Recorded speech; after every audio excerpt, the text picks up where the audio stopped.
Hello అండి, welcome back to my channel. ఇక్కడైతే ఒకటి బేస్మెంట్ అయితే కంప్లీట్ అయిపోయిందనమాట, ఇందిరమ్మ ఇల్లుది.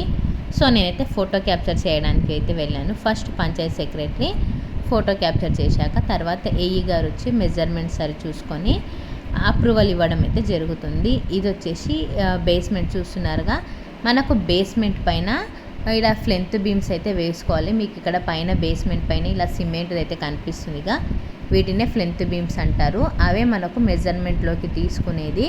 దానిపైనే మనము గోడలు కట్టుకోవాలన్నమాట. గోడ టు గోడ అయితే కౌంట్లోకి వస్తుంది.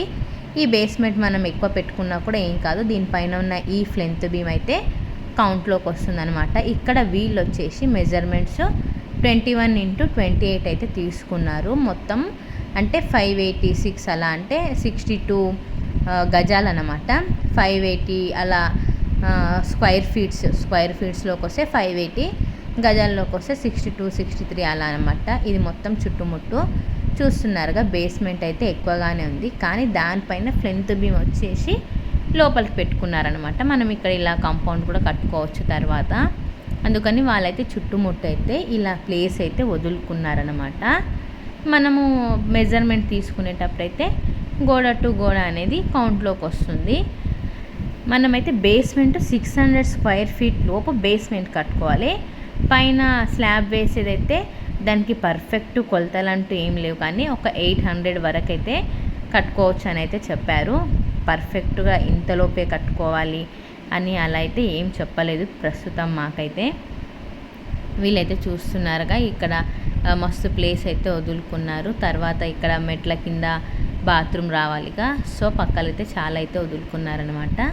బేస్మెంట్ అయితే దగ్గర 800 స్క్వైర్ ఫీట్ వరకు బేస్మెంట్ ఉంది. ఫ్లెంత్ బీమ్ వచ్చేసి 580 స్క్వైర్ ఫీట్ వరకు అయితే ఫ్లెంత్ బీమ్ ఉందన్నమాట. మీరు పిల్లర్స్ వేసుకోవాలనుకుంటే వేసుకోవచ్చు, లేదంటే లేదనమాట. ఇంకా ఫోటో క్యాప్చర్ అయిపోయాక మీరు ఇలా మొరంతో అయితే మొత్తం నింపుకోవచ్చు. ఇంకా పిల్లర్స్ కూడా వేసుకోవచ్చు. వర్క్ అయితే స్టార్ట్ చేసుకోవచ్చు. ఫస్ట్ బిల్ పడే వరకు వెయిట్ చేయాల్సిన అవసరం అయితే ఉండదు. మీ వర్క్ అయితే మీరు చేసుకోవచ్చు అనమాట.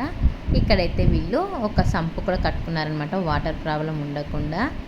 ఈ బేస్మెంట్ అయితే మనకు ఏఈ గారి క్యాప్చర్ అయిపోయిన తర్వాత 15 days 21 days లోపు అయితే మనకు బేస్మెంట్ పేమెంట్ అయితే పడుతుంది. మండే రోజు అయితే బేస్మెంట్ పేమెంట్ అయితే బ్యాంకులో అయితే రిలీజ్ అవుతుందన్నమాట.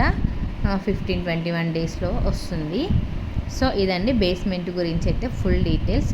మీకు ఇంకా ఏవైనా డౌట్లు ఉన్నట్లయితే కామెంట్ సెక్షన్లో అయితే కామెంట్ చేయండి.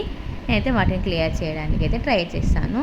మీకు కనుక నా వీడియో నచ్చినట్లయితే లైక్ చేయండి. ఇలాంటి మరెన్నో వీడియోస్ కోసం నా ఛానల్ను సబ్స్క్రైబ్ చేసుకోండి. Bye bye.